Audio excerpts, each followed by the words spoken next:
आज के supreme court पेरेंट्सদের প্লিটা grant করে দিলেন আর বললেন যে হাইকোর্ট এই ম্যাটারটা ফার্দার ইনভেস্টিগেশন আর সিবিআই ইনভেস্টিগেশন আর সাপ্লিমেন্টারি চার্জশিটটা সুপারভাইজ করতে পারেন।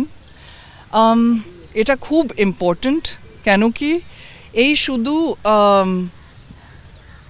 আইসোলেটেড কথা নয়, এই শুধু আইসোলেটেড ক্রাইম একদম নয়।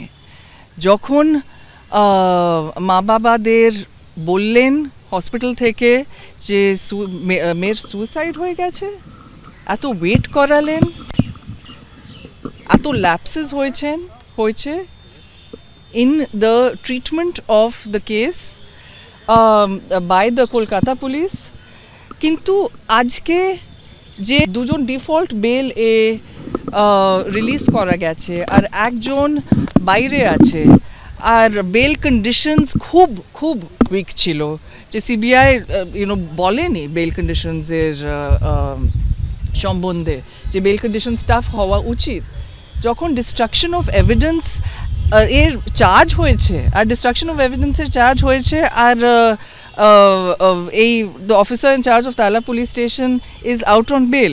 Can this be a situation today? So today the parents are looking to the court and looking to the CBI to bring justice and to bring justice fast.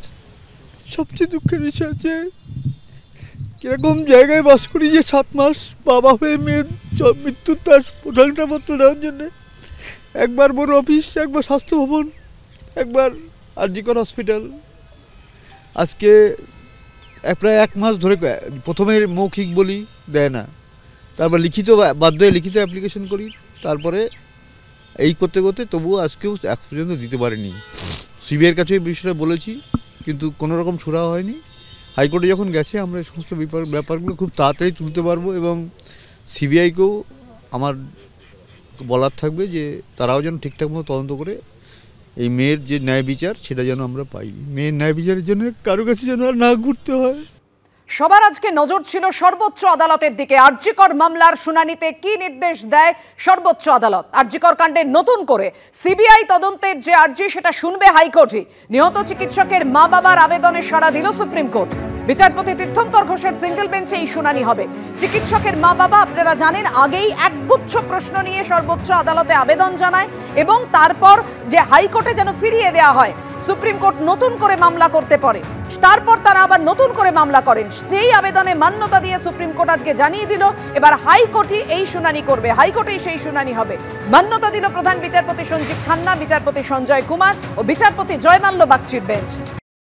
নিঃসন্দেহে এটা ইতিবাচক পদক্ষেপ। কেন ইতিবাচক যদি বলতে হয়, তাহলে সুপ্রিম কোর্ট যখন সুমোটো নিয়েছিল তখন অভয়ার ন্যায় বিচার যে প্রকৃত দোষী কারা, এই দোষীদের শনাক্ত করা প্রয়োজন। রেপ এবং মার্ডারের মতন ঘটনায় যদি অভিযুক্তরা এখনও প্রকাশ্যে ঘুরে বেড়ায় তাহলে কেমন বিচার? তাহলে সেই জায়গা থেকে যদি 3 মাস 4 মাস পর যে হিয়ারিংয়ের ডেট আসছে, সেই জায়গা থেকে যদি কলকাতা হাইকোর্টে অতি দ্রুততার সাথে এই ঘটনাগুলোকে সামনে আনা হয়, যে প্রশ্নগুলো আছে সে সদুত্তর পাওয়া যায়, তাহলে তো বিচার প্রক্রিয়ার পথে আমরা এগোতে পারবো। বাংলার মানুষের যে ভাবাবেগ, বাংলার মানুষের যে আবেগ অভয়ার ন্যায় বিচার ঘটনাকে কেন্দ্র করে, তারা তো জানতে চায় সত্যিকারের ক্রিমিনাল কারা, কেন একটা হসপিটালের মতন জায়গাতে এই ধরনের ঘটনা, জঘন্য ঘটনা ঘটলো, এই মোটিভ কী ছিল, উদ্দেশ্য কী ছিল, এগুলো তো আমরা জানতে চাই। তাহলে স্বাভাবিকভাবে এটা একটা ইতিবাচক পদক্ষেপ বলে আমরা মনে করি। কিন্তু কলকাতা হাইকোর্ট যদি তার সদর্থক ভূমিকা রাখেন, সদর্থক প্রয়াস দেখান, তাহলে হয়তো এই জায়গাটাকে একটা সদর্থক ভূমিকা, আরও সদর্থক ভূমিকা বলতে পারবো অতীতের ভবিষ্যতের পরিপ্রেক্ষিতে। সুপ্রিম কোর্ট যে হাইকোর্টে আসতে দিয়েছে এটা মানে খুবই একটা ভালো ব্যাপার, এবং আমরা হাইকোর্টের উপরে আস্থা রাখছি।